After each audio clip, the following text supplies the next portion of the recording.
আসসালামু আলাইকুম রহমতুল্লাহি শুরু হচ্ছে গাজওয়াতুল হিন্দ।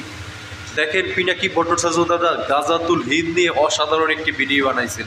অলরেডি ভারত পাকিস্তান যুদ্ধ লাইগাই গেছে, এখান থেকেই শুরু হবে গাজওয়াতুল হিন্দ। সম্পূর্ণ ভিডিওটি দেখেন, আজকের ভিডিওটি খুবই গুরুত্বপূর্ণ। দেখার পরে আপনারা আপনাদের মতামত জানাবেন। ধন্যবাদ সবাইকে। গভীর রাতে ভারত পাকিস্তানে 3টা লোকেশনে 9টা টার্গেটে মিসাইল আক্রমণ করেছে। আমরা অনুমান করতে পারি এই আক্রমণ একটা ফুল স্কেল যুদ্ধে পর্যবসিত হতে পারে। পাকিস্তান আর্মি 2টা ভারতীয় জেট ভূপাতিত করেছে। ভারতের মিসাইল আক্রমণে পাকিস্তানের 3জন নাগরিক নিহত হয়েছে, যার মধ্যে একজন শিশু। এই প্রসঙ্গে বহুল আলোচিত গাজওয়াতুল হিন্দ নিয়ে আমরা আজকে কথা বলবো। এইটা এমন একটা ধারণা নিয়ে যেটা একদিকে জিহাদের স্লোগান, আবার অন্যদিকে রাষ্ট্রীয় ভয়ের পুঁজি।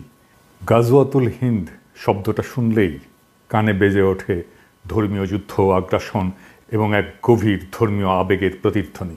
কিন্তু আসলে এটা কি? কোথা থেকে এলো এই কথা? আর কেন একবিংশ শতাব্দীতে এসে আবার মাথাচাড়া দিয়ে উঠেছে সেই পুরনো মিথ?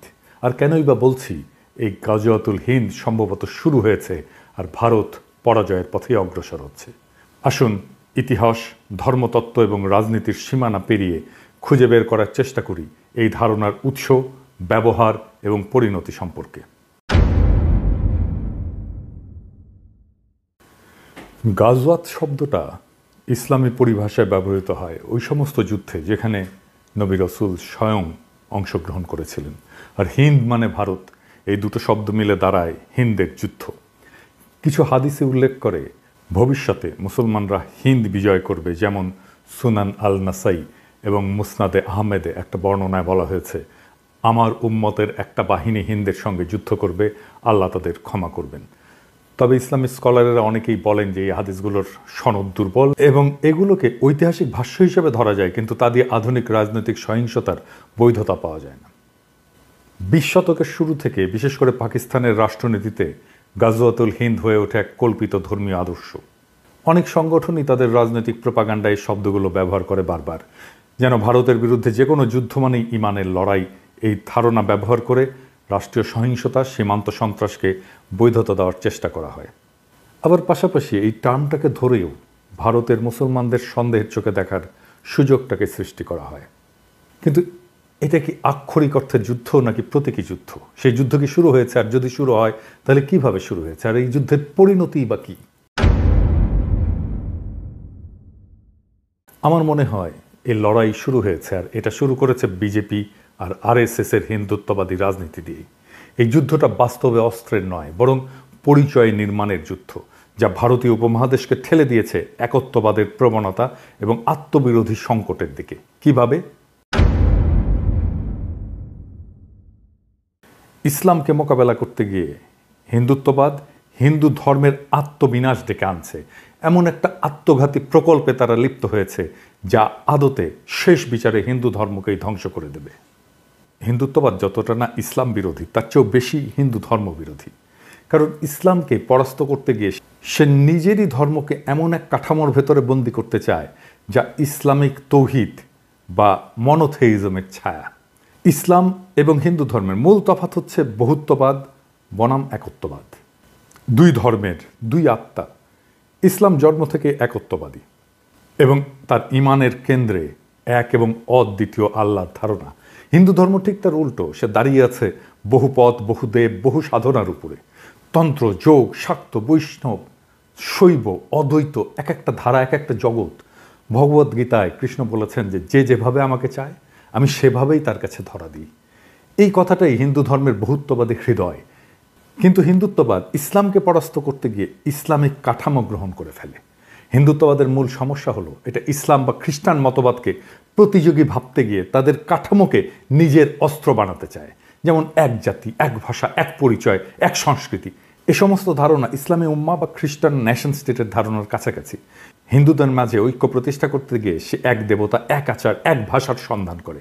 এই কারণেই সে নিজের ধ্বংস ডেকে আনে। কারণ হিন্দু ধর্ম কখনো ঐক্য দিয়ে টিকে ছিল না, টিকে ছিল সহাবস্থানে। একত্ববাদের দিকে ঝুঁকে পড়া মানেই তৌহিদের বিজয়। যখন হিন্দুত্ববাদ ইসলামকে ফাইট করতে যায় তখন সে আসলে তৌহিদেরই জয় নিশ্চিত করে।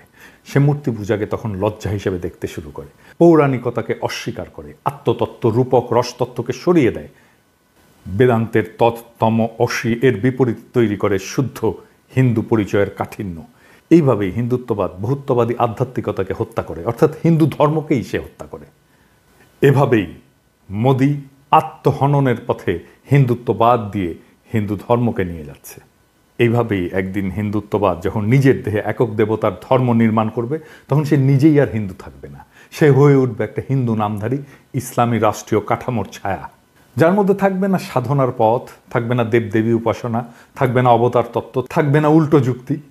সে সময় ইসলাম যদি আসে তাহলে সে বলবে, তুমি তো একত্ববাদকেই বিশ্বাস করো, কিন্তু আমাদের একত্ব অনেক আগে থেকেই পরিণত, তুমি শুধু তার ছায়া, তুমি তাকে অনুসরণ করেছো।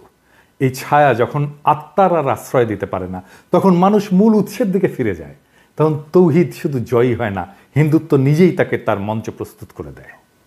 তাই গাজওয়াতুল হিন্দ কোনো বাহ্যিক যুদ্ধ নয়, এটা ভারতীয় পরিচয়ের মধ্যে এমন এক আত্মঘাতী দ্বন্দ্ব, যেখানে এক ধর্ম অন্য ধর্মকে মোকাবেলা করতে গিয়ে নিজেকেই তাকে রূপান্তর করে ফেলে।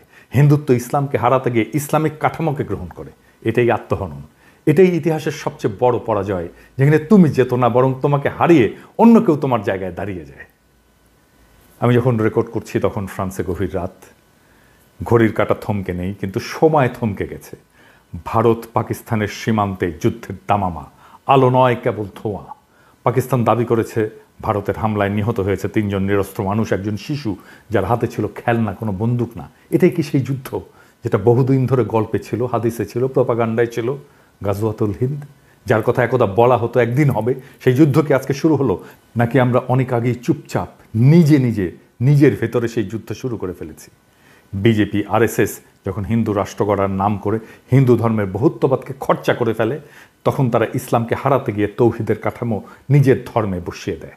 আর এভাবেই গাজওয়াতুল হিন্দ কোনো মুসলিম বাহিনীর হাতে নয়, হিন্দুত্ববাদের হাতে ভারতের ভেতরেই শুরু হয়ে যায়। এখন যারা বলবে ভারত জিতেছে, তারা হয়তো মৃতদেহ গুনছে না, কারণ এই যুদ্ধে পরাজয় মানে শুধু শত্রুর জয় নয়, নিজের পরিচয় হারিয়ে ফেলা, নিজের আধ্যাত্মিকতাকে পোড়ানো, নিজের ধর্মকে কাঠিন্যে মুড়ে দেওয়া। হিন্দুত্ব যখন অদ্বৈতবাদ দিয়ে এক পথে হাঁটতে চায়, তখন সে নিজেই নিজের সমস্ত পথ হারায়। আর তখন ইসলাম আসলে আর কিছু করেও না, সে শুধু দাঁড়িয়ে থাকা দেখে কিভাবে তার প্রতিদ্বন্দ্বী নিজেকেই প্রতিলিপি করে ফেলে। এই যুদ্ধের শেষে কি থাকবে? ভবিষ্যৎ হয়তো বলবে এই অঞ্চলে একদিন এমন এক ধর্ম ছিল যার নাম হিন্দু ধর্ম, যার অসংখ্য পথ ছিল, দেবতা ছিল, রূপক ছিল, নারী শক্তির পূজা ছিল, কিন্তু সে নিজেই নিজের শরীর পোড়ায় হিন্দু রাষ্ট্র নামের যজ্ঞকুণ্ডে। এই হলো গাজওয়াতুল হিন্দ, যেখানে শত্রু বাইরের কেউ নয়, শত্রু হয়ে ওঠে নিজের ভেতরের ভয়, প্রতিক্রিয়া আর পরিচয়হীনতা। এই হলো সেই সাংস্কৃতিক সুইসাইড, যার শেষে আর ধর্ম থাকে না, থাকে শুধু রাষ্ট্র। আর সেই রাষ্ট্রে মানুষও থাকবে না, থাকবে শুধু বিজয় লিখে রাখা এক শূন্যতা, এক ঐতিহাসিক পরাজয়, যার শুরুটা ভারতের হিন্দুত্ববাদীদের হাতে, যারা হিন্দু ধর্মকে বিজয়ী করতে গিয়ে আখেরে তার নিজের ধর্মকেই পরাজিত করে ফেলে।